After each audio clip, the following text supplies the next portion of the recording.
Europe 1. Le journal de 8h présenté par Fanny Marceau. Bonjour Fanny. Bonjour Lionel, bonjour à tous. Un monument de talent, de charisme, de beauté, l'élégance à la française, l'homme de tous les superlatifs. Alain Delon nous a quittés hier à l'âge de 88 ans dans sa résidence de Douchy dans le Loiret. Et c'est là qu'il veut reposer avec ses chiens derrière la grille désormais ornée des fleurs déposées par les fans. Là qu'il se sentait le mieux. Alain Delon se disait riche d'avoir des amis. Était-il pour autant heureux ? Il s'était confié sur sa conception du bonheur au micro européen de Frédéric Tadei. C'était en 2011, écoutez. L'essentiel, c'est d'essayer de vivre heureux et d'être heureux. Et je crois que c'est la chose la plus difficile, c'est de trouver le bonheur, parce qu'on ne peut pas tout avoir. C'est très très difficile de tout avoir. Alors il faut se contenter de ce qu'on a, et c'est peut-être ça l'essentiel, mon essentiel. Et le bonheur, justement, c'est un mot qui paraît toujours bizarre quand on l'entend dans votre bouche, parce qu'on a l'impression que le bonheur, c'est quelque chose qui vous est étranger. Ça n'existe pas. Je pense qu'il y a des instants de bonheur dans la vie, des moments de bonheur. Il faut en profiter quand on les a, à tous les âges d'ailleurs.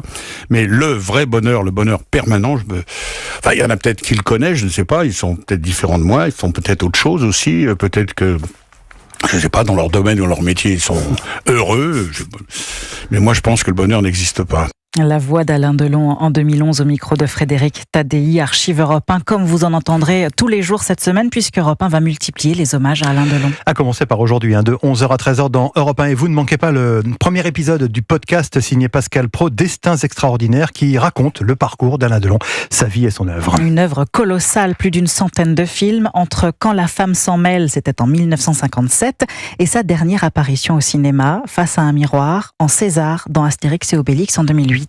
César ne vieillit pas, il mûrit. Ses cheveux ne blanchissent pas, ils s'illuminent. César est immortel, pour longtemps. César a tout réussi, tout conquis. C'est un guépard, un samouraï. Il ne doit rien à personne, ni au Roku, ni à ses frères, ni au clan des Siciliens. César est de la race des seigneurs. Ave-moi. Ave César ou Ave Delon, on peut se poser la question, la frontière est très fine, on l'entend, mais tout est dit. Et vous aussi, vous avez tenu à lui rendre hommage. Geoffrey Branger, vous a tendu le micro.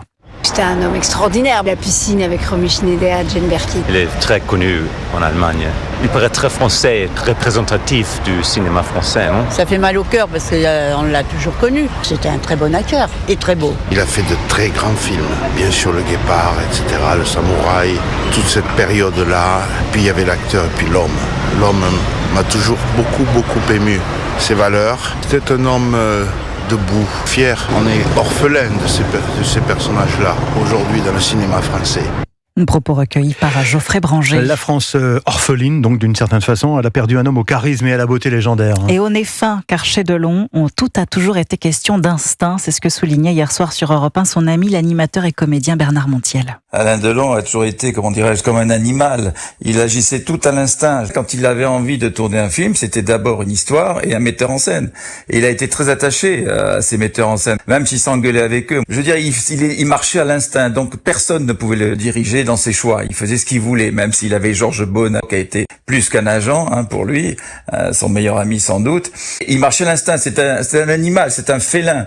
Alain Delon, ça l'a toujours été, donc c'est le symbole à la fois de la liberté, de la force, du caractère et de la beauté aussi. Bernard Montiel, acteur, animateur, ami d'Alain Delon, hier dans Europe 1 soir avec Victor Pourchet. Alain Delon était béni par les dieux, il dépassait tous les autres, a écrit Nicolas Sarkozy dans Paris Match. Oui, l'hommage de l'ancien président et l'émotion de Brigitte Bardot en exclusivité dans Paris Match, ce sera mercredi, 67 pages d'un cahier spécial consacré à Alain Delon, un adieu à celui qui avait déjà, de son vivant, fait son propre hommage posthume. C'était à Cannes en 2019 lorsque sa fille Anouchka lui avait remis une palme d'or pour l'ensemble de sa carrière. J'espère que je vous ai pas trop déçus, mesdames. Et j'ai jamais pleuré comme ça devant les femmes. Ce soir, c'est un peu un hommage posthume, mais de mon vivant. Avant de partir, je voudrais simplement vous dire que je pense à Mireille et à Romy. Mireille et Romy en larmes. Alain Delon rejoint Bébel, Romy et Mireille. C'est le titre d'ailleurs ce matin du Républicain Lorrain. Toute la presse rend hommage au monstre sacré du cinéma français. À jamais Delon, écrit Sud-Ouest. Une étoile est morte à la une de La Voix du Nord. Le dernier samouraï, voilà le titre du Figaro et du Parisien aujourd'hui en France. Europe 1, il est 8h06. Dans le reste de l'actualité, Fanny Marceau, ce matin, la politique et peut-être un nouveau gouvernement en vue. Emmanuel Macron a donné rendez-vous aux chefs de partis et de groupes parlementaires vendredi pour une consultation. Il devrait ensuite nommé dans la foulée le successeur de Gabriel Attal, Marie-Hélène Trémollet. Le chef de l'État laisse encore quelques jours aux partis pour dialoguer, voire nouer des alliances avant de les recevoir chacun leur tour. À commencer par les représentants du nouveau Front populaire, accompagnés de Lucie Castel, la candidate commune de la gauche.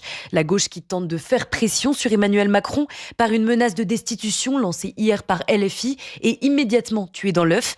De son côté, le président cherche un terrain d'entente avec les oppositions pour élargir le camp présidentiel à droite et à gauche et éviter ainsi une censure immédiate du nouveau gouvernement. On ne veut pas nommer une personne avec la certitude qu'elle sera censurée le lendemain, explique-t-on dans l'entourage d'Emmanuel Macron.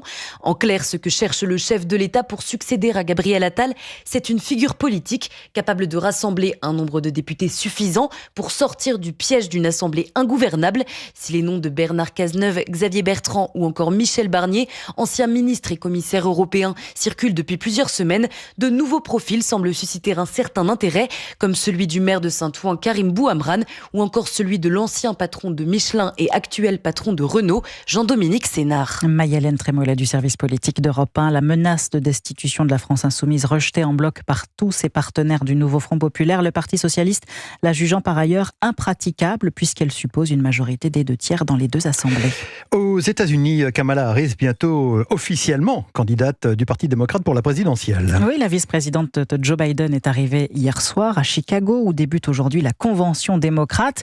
Événement important, 50 000 personnes attendues et un énorme dispositif de sécurité à vive Afrique car on craint des débordements.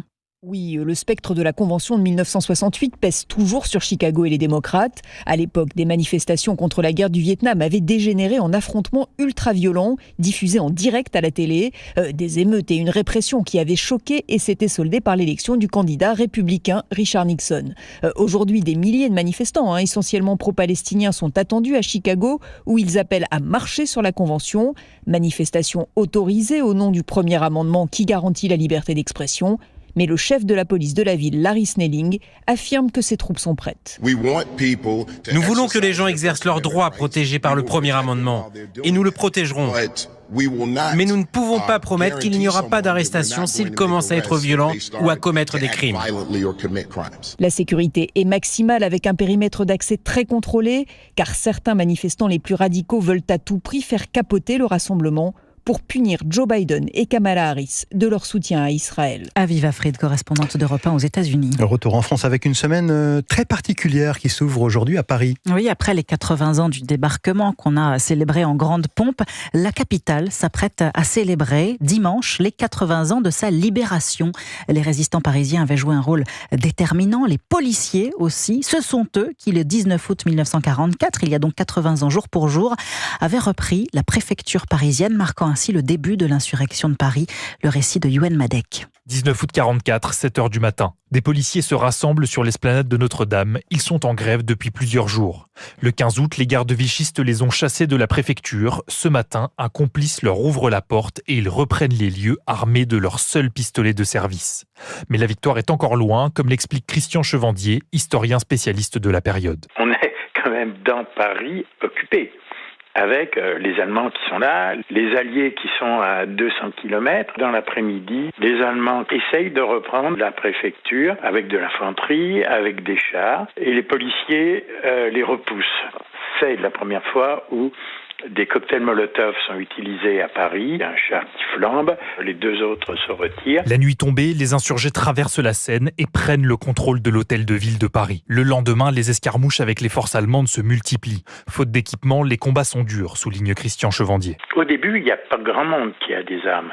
Et un des enjeux importants était justement de récupérer les armes. Et c'est une des raisons pour laquelle d'ailleurs l'insurrection des policiers était importante, c'était parce qu'eux étaient armés. Ils étaient mal armés, mais ils étaient armés. Malgré tout, l'insurrection se répand et Paris se couvre de barricades le 21 août.